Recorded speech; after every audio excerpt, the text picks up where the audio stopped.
unser heutiges Deutschland nicht wieder schön und herrlich. Indem ich euch überblicke, weiß ich, mein Lebenskampf ist nicht umsonst gekämpft. Ihr werdet treu sein, wie jemals nur Deutsche treu sein konnten. Immer wieder wird eine neue Jugend antreten in diese Stadt hier. Ich sehe das vor mir in Jahrhunderten immer wieder antreten und wird immer schöner sein, immer kraftvoller sein und wird immer gesünder sein und wird immer mehr Hoffnung bieten den lebenden Geschlechtern auf die Zukunft. Ich bin nicht der Klagende, ich bin nur der Warner. Ich bin nicht der Fürchtende, sondern ich bin nur der Vorbereitende. Ich zittere nicht vor der Stunde irgendeiner Entscheidung, aber ich will sie sehen und ich will stark sein. Ich will die Füße fest in unsere Erde stemmen, um dem Ansturm nicht zu erliegen. Und ihr werdet neben mir stehen, wenn diese Stunde jemals kommen sollte. Ihr werdet vor mir, neben uns, Seiten und hinter mir stehen. Und wir werden in unserem Zeichen wieder siegen.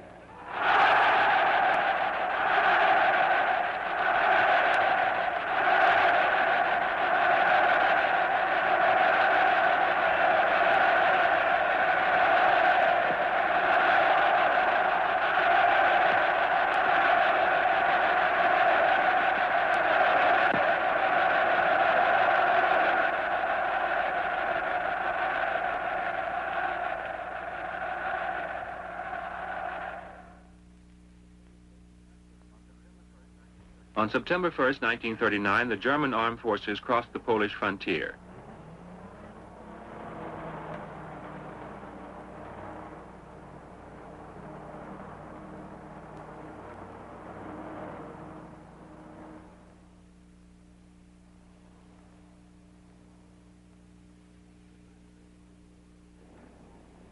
Hitler informs the world that a state of war exists after the attack on Poland has started.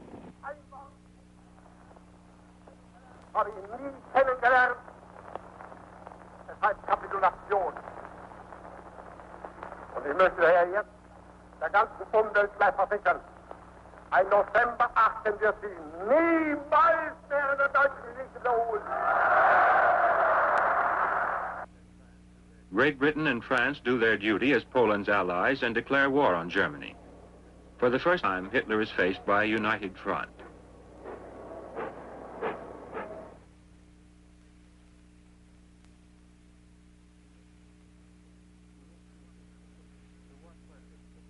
To what purpose the blessing of the Church and Poland's flaming martial spirit against a superior enemy?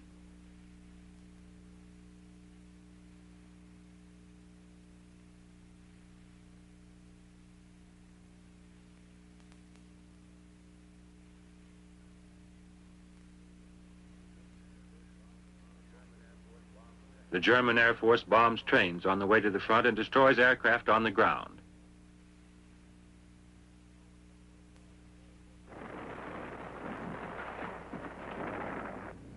Polish cavalry attack German tanks.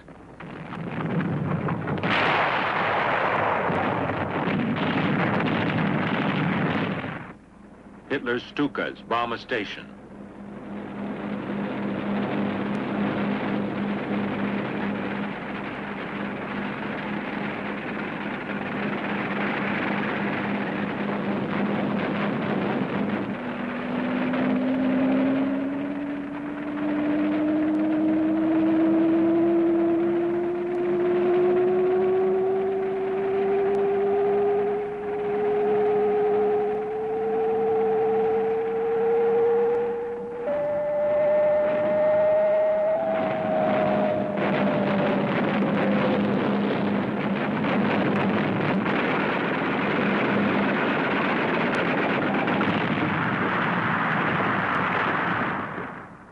Hitler's army advances through a desolated country, burning ruined cities, either deserted or inhabited by a vanquished but undaunted populace. Partisans are captured, but their execution does not quell the resistance.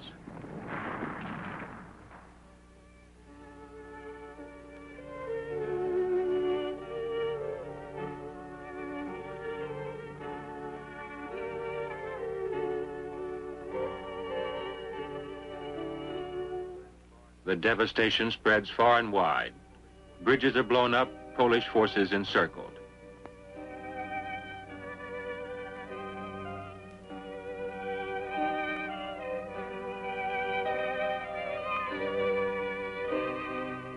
Hitler thanks his soldiers for work well done. His shadow is Himmler, who organizes the terror in the occupied areas.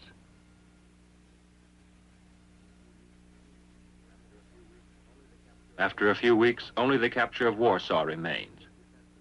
The tenacious defense of the city enrages Hitler. With obvious satisfaction, he watches the reduction of Warsaw to a smoking ruin.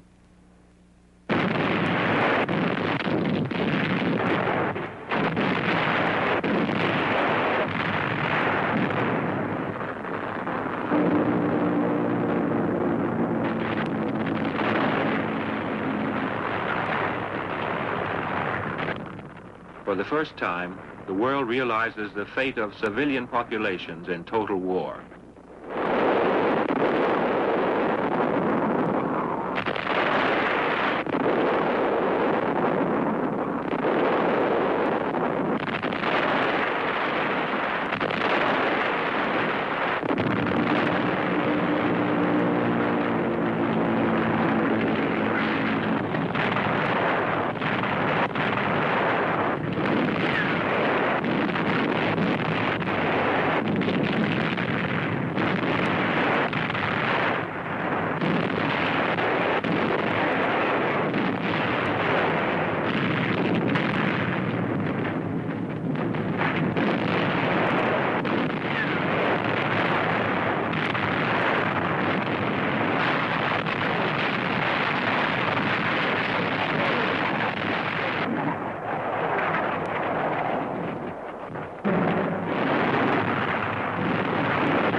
German soldiers marched through the dead streets of Warsaw, surrounded by ruined buildings. The vanquished Poles began the long march to the prison cages.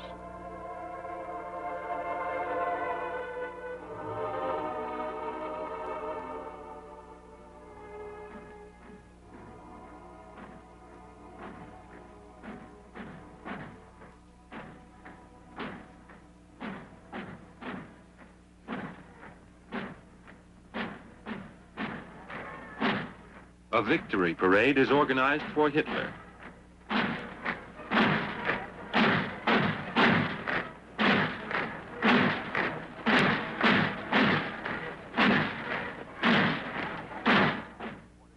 Hans Frank is appointed Governor General of Poland, and the country disappears from the headlines of the world press. Quietly, the systematic pillaging of the occupied country is begun. Hitler's henchmen carry out his new order and themselves photograph their brutal work.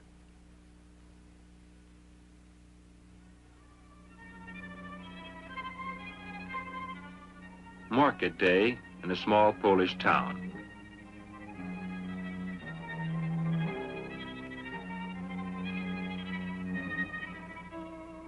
Vegetables and meat are on sale as usual. A sudden unrest spreads quickly. German police, a raid.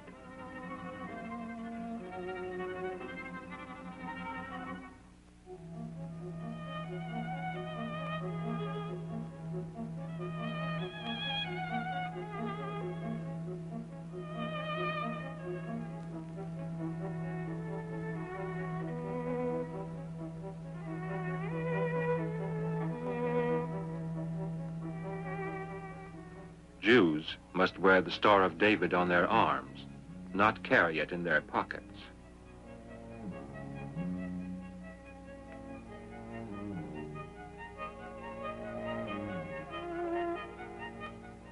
Hostages are taken.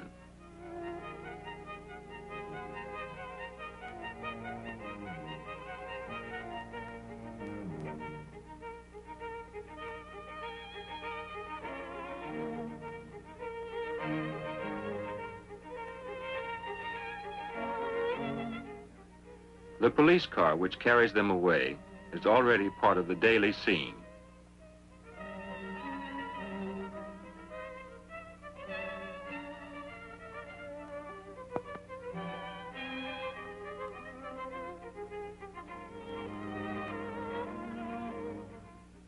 In Warsaw, there is a streetcar exclusively for Jews.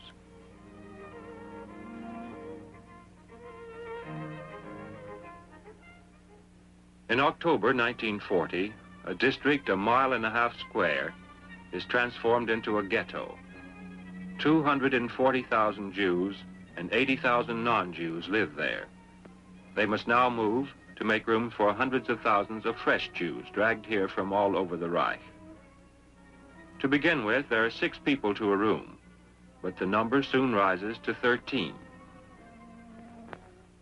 Goebbels' own cameramen have taken these pictures, which show how an ordinary quarter of a town is transformed into a living hell.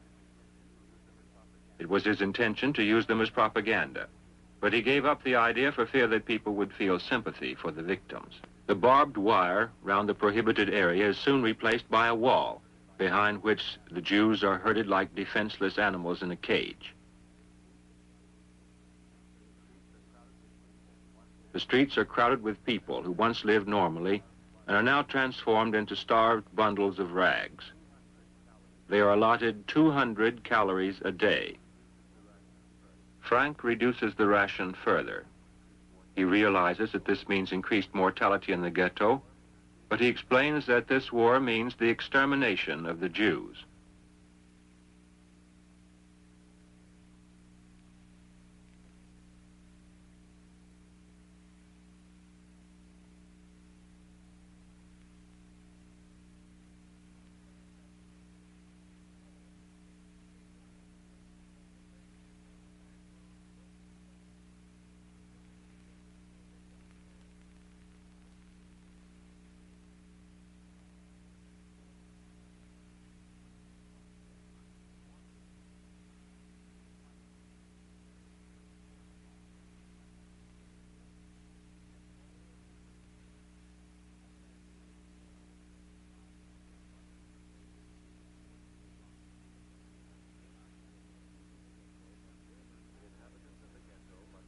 The inhabitants of the ghetto must live and die like rats. They are shrouded in a stench of filth, wet clothes, and corpses. They sleep in rooms no better than overcrowded prison cells.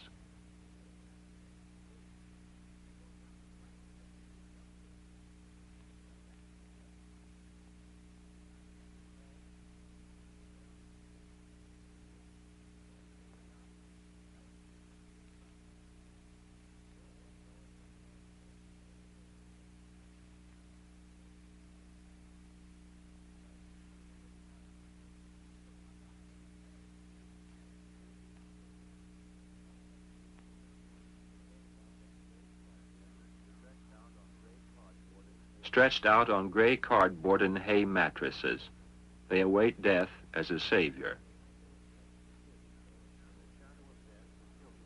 In the shadow of death, the children grow up, tortured by lice and disease, without laughter and toys, with old eyes accustomed to the sight of suffering and destruction.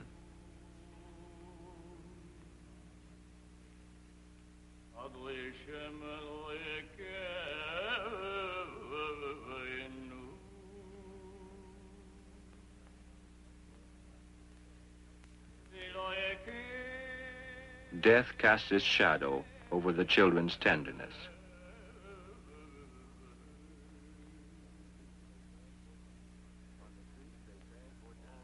On the streets, they beg or dance in the hope of cheating death yet another day.